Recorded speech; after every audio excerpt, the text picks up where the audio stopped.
नमस्कार, आप देख रहे हैं लाउड स्पीकर 90 एफएम और मैं हूं सरिता सिंह आप सबके बीच।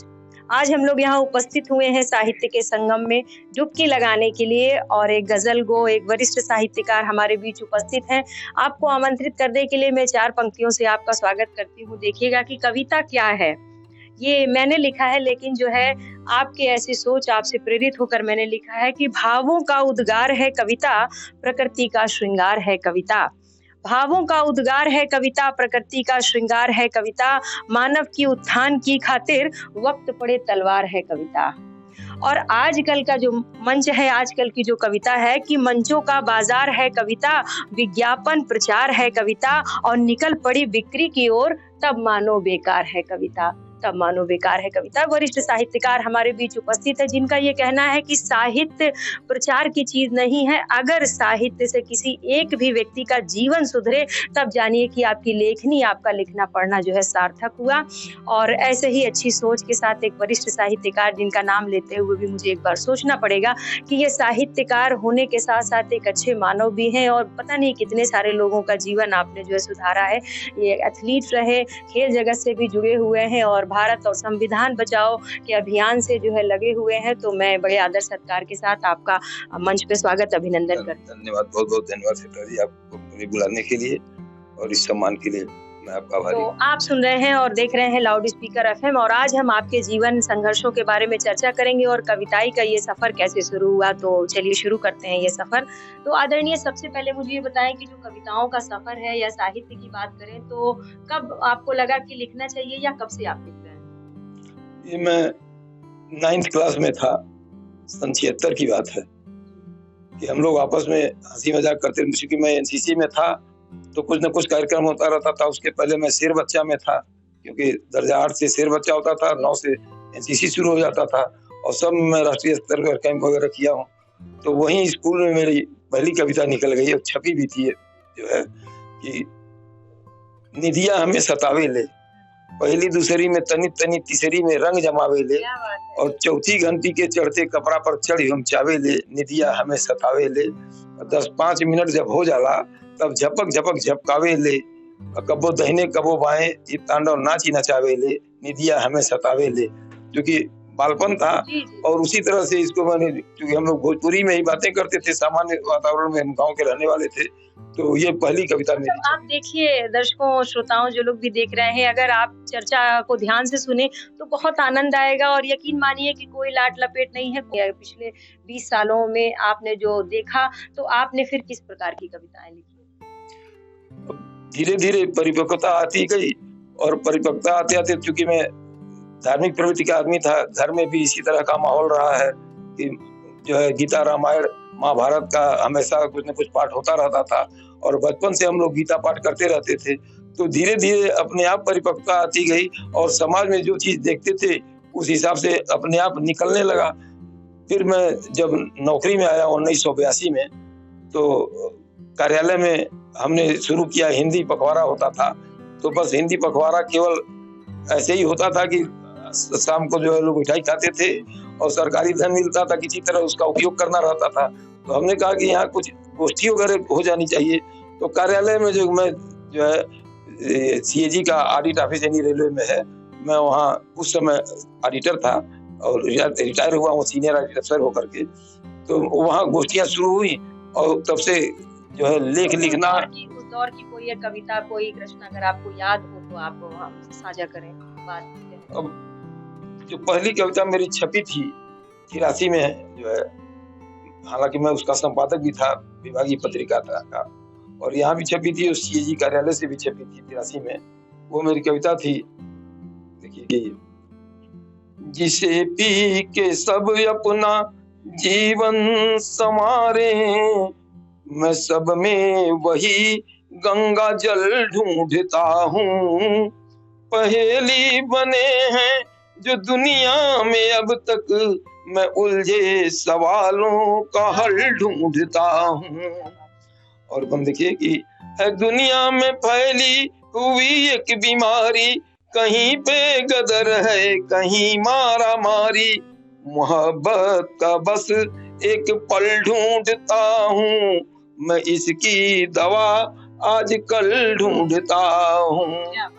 और बंध है कि बना ले स्वर्ग द्वार हम इस धरा पर, आपस में मिलकर रहे हम बराबर, मोहब्बत का आंखों में जल ढूंढता हूँ, उम्मीदों का मैं एक महल ढूंढता हूँ।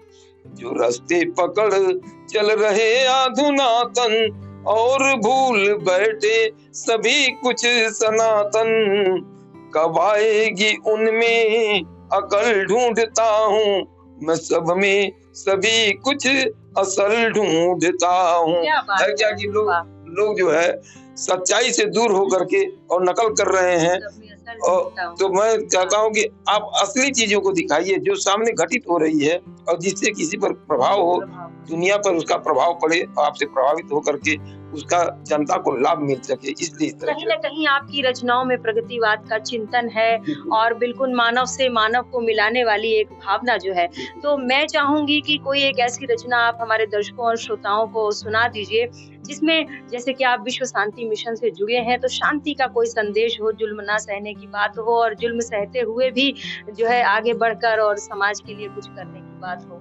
देखिए, एक कथा मैंने लिखी थी कि एक खुदा के दोनों हैं दर, क्या काबा और क्या काशी, हद्दे तअस्सुब से हैं बाहर, क्या काबा और क्या काशी, और शेखो बिरहमन के कहने में कौन अरुण अबाता है, दोनों ही हैं प्यार का पैकर, क्या काबा और क्या काशी। ये आपस में जो लड़ा रहे हैं धर्म के नाम पर और उससे लाभ उठाना चाहते हैं, जनता को उससे सतर्क रहना चाहिए। और जनता को संविधान, क्योंकि भारत का संविधान, हमारा गीता और धर्म अलग है, और हमारा संविधान देश संविधान से चलता है, न कि धार्मिक पुस्तकों से चलता है। और जो आजकल नफरत की जो दीवार चारों तरफ फैलाई जा रही है, उसी पर मैंने लिखा था, मैं जुल्म की दीवार गिरा लूं तो हंसूंगा, दीवार मोहब्बत की उठा लूं तो हंसूंगा, हैवान हुआ जाता है आज का इंसान, हैवान को इंसान बना लूं तो हंसूंगा, हर राह में मिलते हैं नफरत के अंधेरे, मैं प्यार की एक शम्मा जला लूं तो हंसूंगा, जो फूल की जाओं से मुरझाए हुए हैं, जो फूल की जाओं से मुरझाए हुए हैं, गुलशन का मैं वह फूल खिला लूं तो हंसूंगा।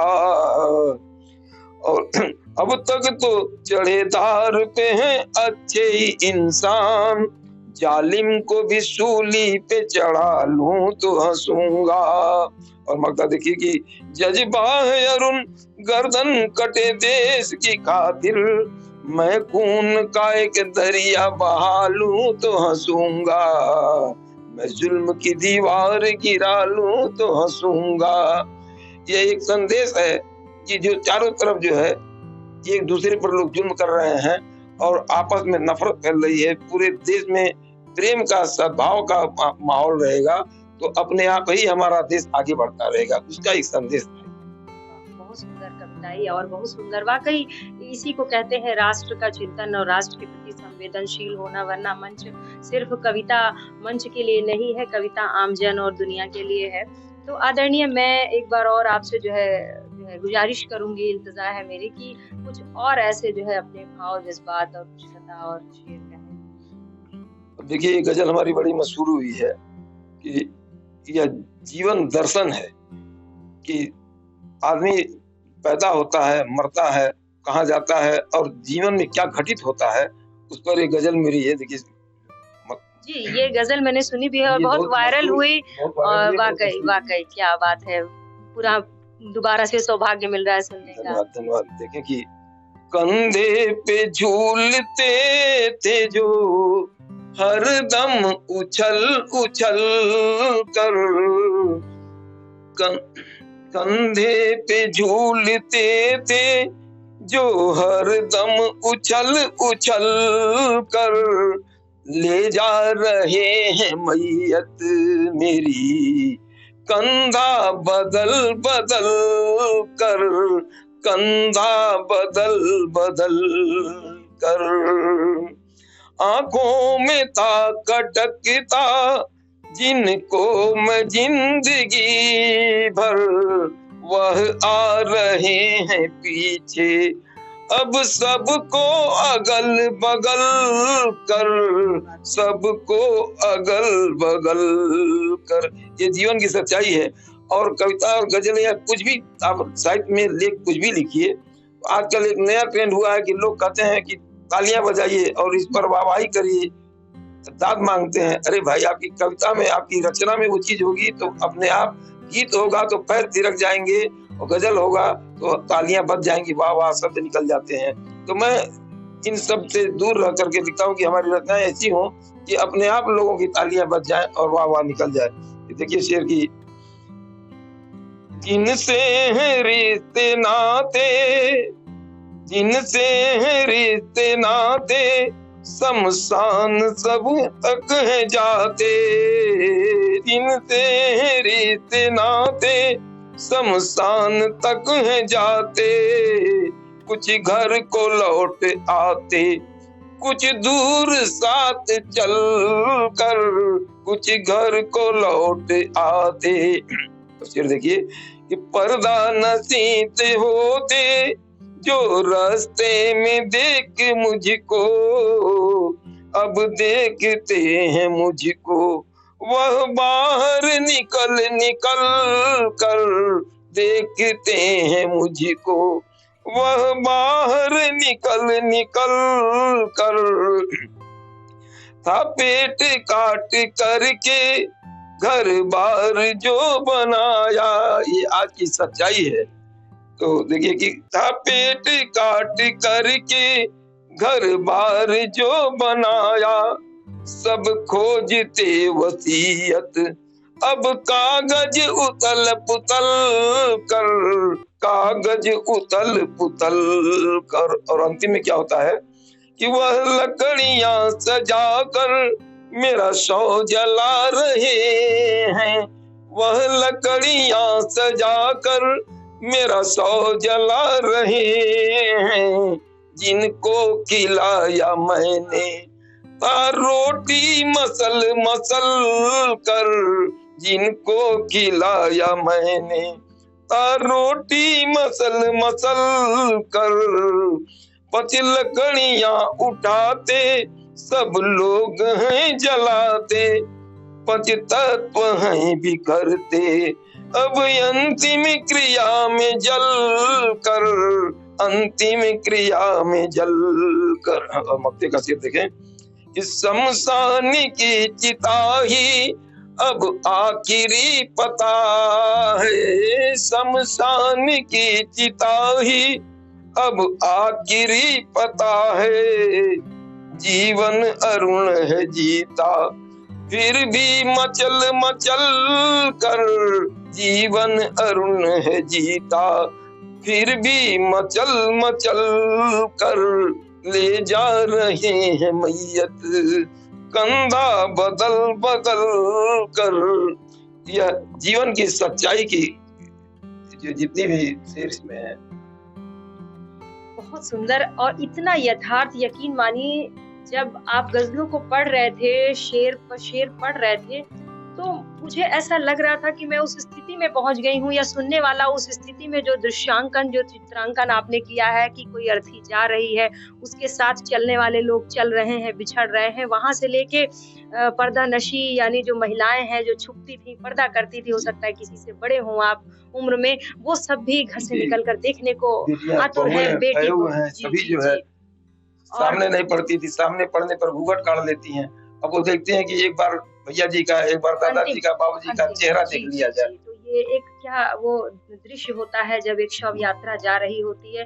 वाकई मनुष्य के कर्म अच्छे ऐसे करने चाहिए कि जब वो चले तो भी एक भीड़ चले, और जब वो अंतिम यात्रा पर हो तब भी एक दुनिया उसके पीछे जो है चले। तो ये ऐसे बहुत कम लोग होते हैं जो अपने पद चिन्ह और पदचाप छोड़ जाते हैं। और ऐसी फिर किसी चर्चा के साथ अगले शनिवार मैं सरिता सिंह आप सबके बीच उपस्थित रहूंगी। तब तक देखते रहिए, सुनते रहिए लाउड स्पीकर 90 FM। बजाओ बजाओ जरा झूम के बजाओ। बहुत बहुत धन्यवाद सर स्टूडियो में आने का। धन्यवाद आपको, बहुत बहुत धन्यवाद।